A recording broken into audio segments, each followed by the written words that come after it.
যোৱা আপোনালোকে জানে যে কেইটামান দিনত শিক্ষামন্ত্ৰী ডাঙৰীয়াই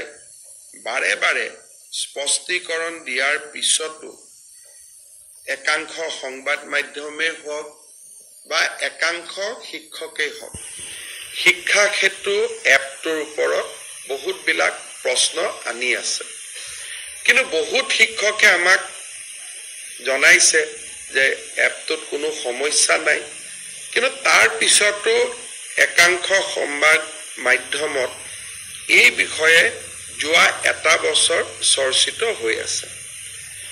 আমি এখন আজি চৰকাৰে কমিটি গঠন কৰিছো এই কমিটিখনত তিনিজন ব্যক্তি থাকিব প্ৰফেসৰ পৰমেশ্বৰ আয়াৰ তেখেত dean IIT Guwahati professor Sarat Kumar Patra তেওঁ director Indian information of technology Guwahati doctor Hiten Choudhury তেওঁ কটন কলেজৰ head of the department computer science and information technology অৰ্থাৎ ৰাজ্যত ইনফৰমেশ্যন টেকনলজিৰ ওপৰত যদি কোনোবা বিশেষজ্ঞ বা কম্পিউটাৰৰ ওপৰত যদি আমি বিশেষজ্ঞ বুলি কওঁ এওঁলোকতকৈ আৰু ওপৰত বিশেষজ্ঞ আজিৰ দিনত হয়তো আমাৰ ৰাজ্যত 2-4জন থাকিলেও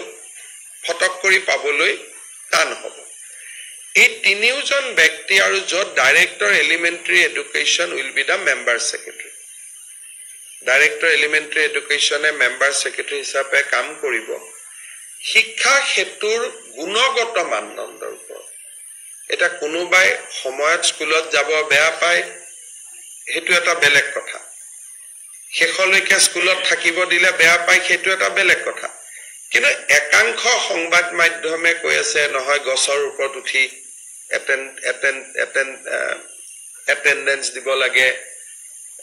এতিয়া যিসকলে এপটো পৰিচালনা কৰিছে তেওঁলোকে মোক জনাইছে যে এইবোৰ একো কৰিব নালাগে ৰেকৰ্ডখিনি লৈ ল'ব 4টা বজাৰ পিছত ঘৰত আহিও বস্তুখিনি আপলোড কৰি দিব পাৰি কোনো গছত বা ঘৰত উঠাৰ কোনো প্ৰয়োজন নাই কিন্তু গোটেই শিক্ষা ব্যৱস্থাটো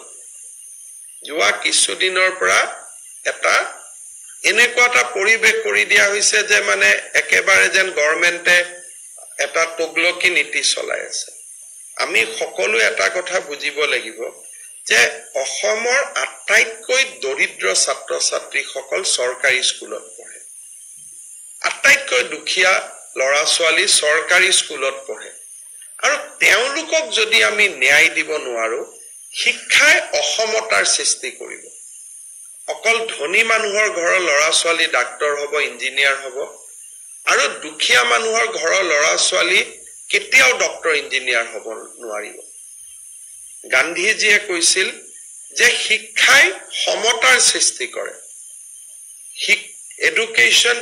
has a equalizing effect in our society কিন্তু যদি চৰকাৰী শিক্ষকসকল স্কুলত নাযায় যে শিক্ষাই ইমান এটা ডাঙৰ অসমতাৰ সৃষ্টি কৰিব যে সেই অসমতা আমি দূৰ কৰিব নোৱাৰো আজি মই এটা উদাহৰণ দিছো প্ৰতিদিন বাতৰি কাকতখনে এই ধৰণৰ কথা লিখে গছৰ ওপৰত উঠে গছৰ তলত উঠে কিন্তু তেওঁৰ বা মোৰ 2টা ল'ৰা ছোৱালীয়ে প্ৰাইভেট স্কুলত পঢ়িছো গতিকে এই দুখীয়া দৰিদ্ৰ চৰকাৰী স্কুলত পঢ়া ল'ৰা ছোৱালীৰ যেটো প্ৰয়োজনীয়তা যে শিক্ষক এজন তেওঁলোকৰ বাবে মৌলিক অধিকাৰ শিক্ষকজন তেওঁলোকৰ মৌলিক অধিকাৰ তেওঁলোক that is their fundamental rights গতিকে শিক্ষকজনক সময়ত উপস্থিত থাকিব কোৱাটো চৰকাৰখনৰ বাবে অপৰাধ হ'ব নোৱাৰে শিক্ষা মন্ত্ৰীক তাৰ কাৰণে অপৰাধী সজাব নোৱাৰে কিন্তু যদি এপটোত কিবা ভুল আছে ডেফিনেটলি আমি ঠিক কৰিব লাগিব যদি এপটোত হসাই গছৰ ওপৰত উঠিহে এপটোত পৰীক্ষা দিব লাগে এটেন্ডেন্স দিব লাগে দেন শিক্ষা বিভাগে তাৰ উত্তৰ ডেফিনেটলি দিব লাগিব আৰু শিক্ষা বিভাগো ৰাইজৰ কাঠগড়াত থিয় হ'ব লাগিব সেই কাৰণে মই অসমৰ শিক্ষক সমাজক অনুৰোধ কৰি যে যিসকলে এপটোৰ গুণগত মানদণ্ডৰ ওপৰত প্ৰশ্ন কৰিছে তেওঁলোকে ডাইৰেক্টৰ এলিমেণ্টাৰী এডুকেশ্যনৰ ওচৰত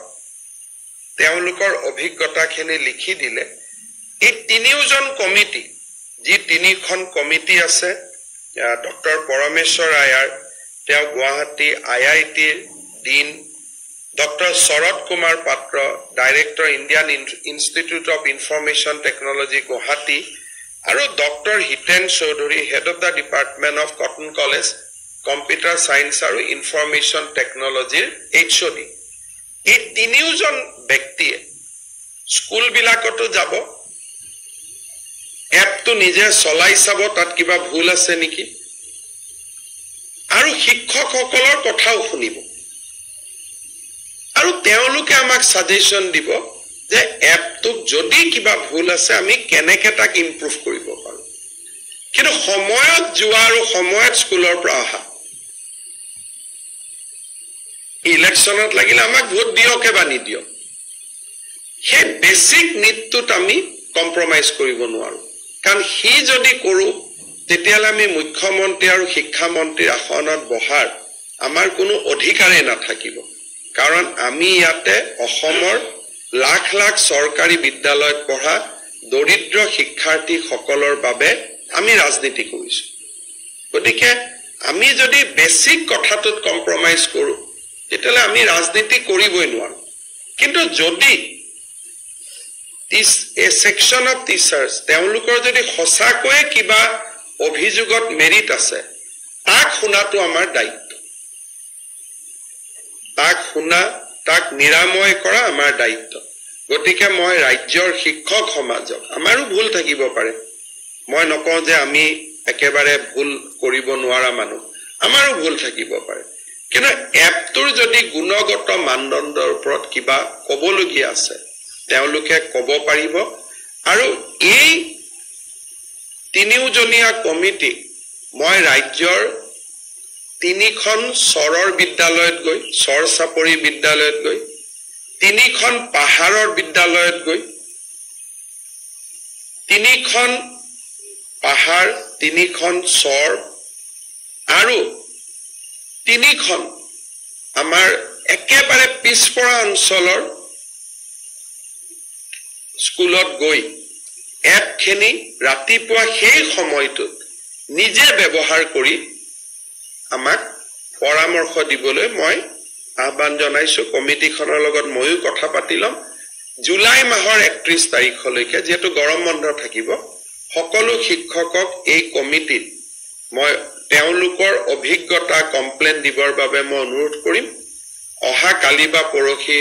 পেপাৰত ইমেইল একাউণ্ট আদি কমিটিয়ে দি দিব আৰু আমি নিৰপেক্ষভাৱে এই কমিটিখনৰ প্ৰতিবেদন অহা 1 ছেপ্টেম্বৰত ৰাইজৰ আগত আমি প্ৰকাশ কৰিম যে কিবা যদি বেয়াও দেখিছে এপটোত আমাক কি ক'ব তেওঁলোকে ক'ব যে দুটা আৰু ইয়াত প্ৰভিজন সোমাই লওক দুটা ভাল সফটৱেৰ আনক ভাল কৰক ভাল কৰাটো আমাৰ কোনো আপত্তি নাই সো উইল ডু দ্যাট মই ভাবো যে এই ব্যৱস্থাৰ পিছত ৰাজ্যৰ শিক্ষা ব্যৱস্থা যোৱা এটা বছৰ ধৰি যিকোনো কাৰণতে সৃষ্টি হৈ থকা তিক্ততাৰ অৱসান ঘটিব আৰু শিক্ষামন্ত্ৰী অনুজ পেগু ডাঙৰীয়াৰ লগতো মই কথা পাতিছো তেওঁ কৈছে যে মোৰ কোনো আপত্তি নাই মুখ্যমন্ত্ৰীয়ে যদি এনেকুৱা কমিটি এটা গঠন কৰি দিয়ে মই আদৰণি জনাম আৰু এই কমিটিটো শিক্ষা বিভাগৰ পৰিৱৰ্তে মই নিজে পিক কৰিছো যাতে ই সম্পূৰ্ণ নিৰপেক্ষ হ'ব শেষত মই স্বাস্থ্য বিভাগৰ দুটা কথাৰে সামৰণি মাৰিব